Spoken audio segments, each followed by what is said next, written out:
It appears that Diddy may be filing for bankruptcy sooner than we previously expected.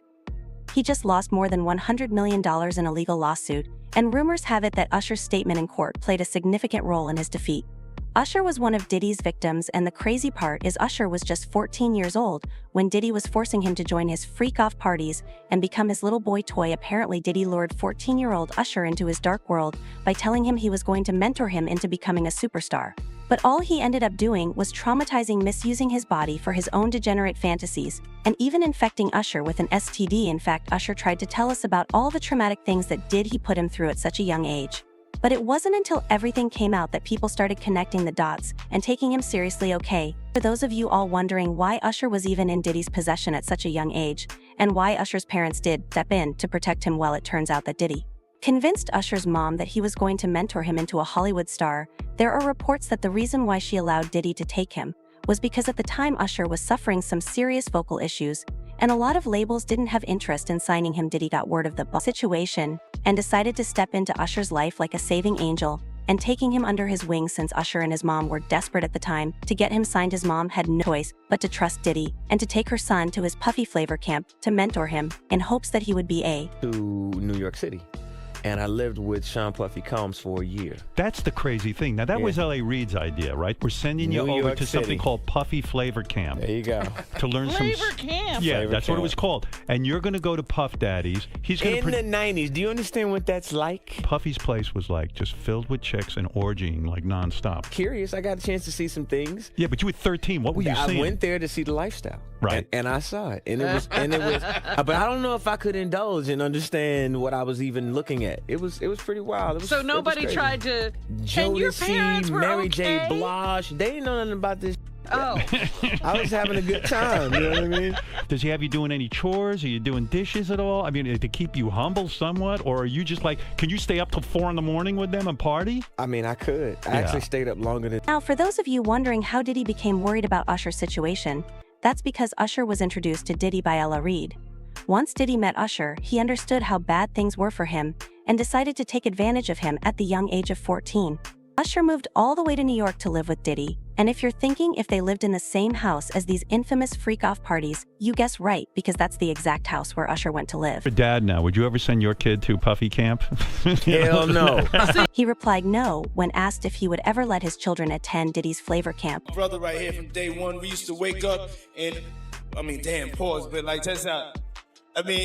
Back in the days when he was like 10 and I was a little bit older, his older brother, we used to fight over the Frosted Flakes. What's even more insane about those years of Usher's life with Diddy is that shortly after people began to delve into Diddy's creepy past with Usher, they discovered this unsettling video of Diddy slipping up in the middle of an interview and disclosing personal details about how he and 14-year-old Usher would share the same bed every night. Usher was so traumatized that he would never even entertain the idea of letting the diddler to mentor his kids. This was very disgusting because what business does a 40-year-old man have sleeping in the same bed as a 14-year-old boy he's supposed to be mentoring? Make it make sense. What's even crazier is that the creepiness did not stop there, because back in 2005 Usher had everybody side-eye, and Diddy again when he made some interesting comments during his Essence magazine cover story about Diddy's infamous freak-off parties. According to Essence magazine, Usher was okay during the interview, but as soon as he was asked the details about what he saw at those Diddy parties, he got visibly nervous and said some unexpected things. He revealed that the things that he went through in that house were really bad, and that he would only ever talk about it when he's ready to write a tell-all book. He said, "I want to save some stuff for my book one day. I'll put it this way, there was a lot of ex-people were a little scared for Usher when he said this, because everyone who's ever tried to write a book about Diddy has always ended up dead." While we're talking about Kim Porter's book, let me just share an unsettling email from one of the publishers who helped write the book that has gone popular online.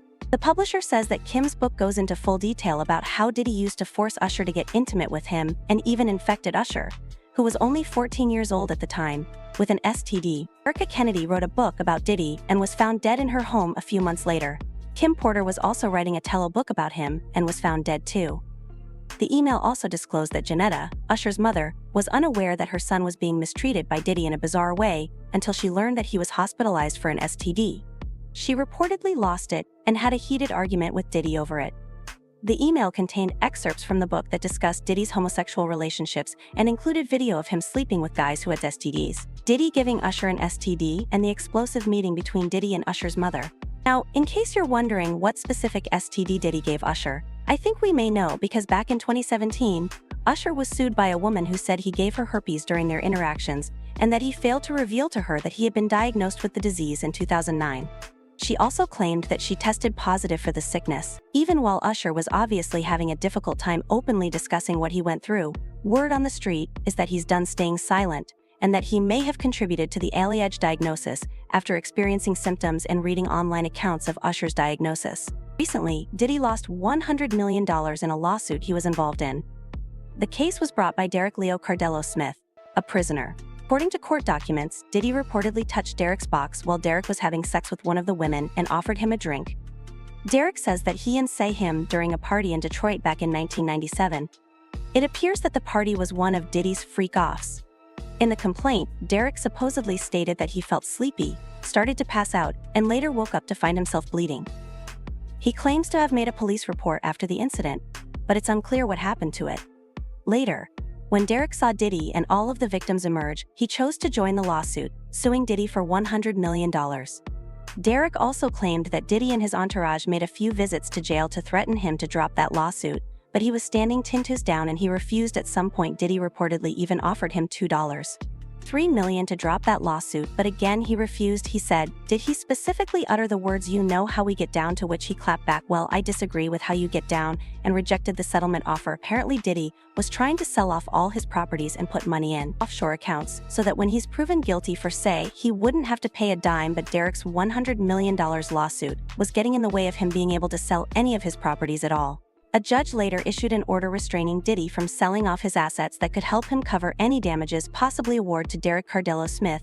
And guess what? Derek actually won the case, because Diddy failed to show up to the court hearing, which automatically led Derek to win with a default judgment. As if that ain't messy enough, there's now word going around the Usher was allegedly the one paying for Derek's legal fees, and that he may have secretly testified against Diddy in court.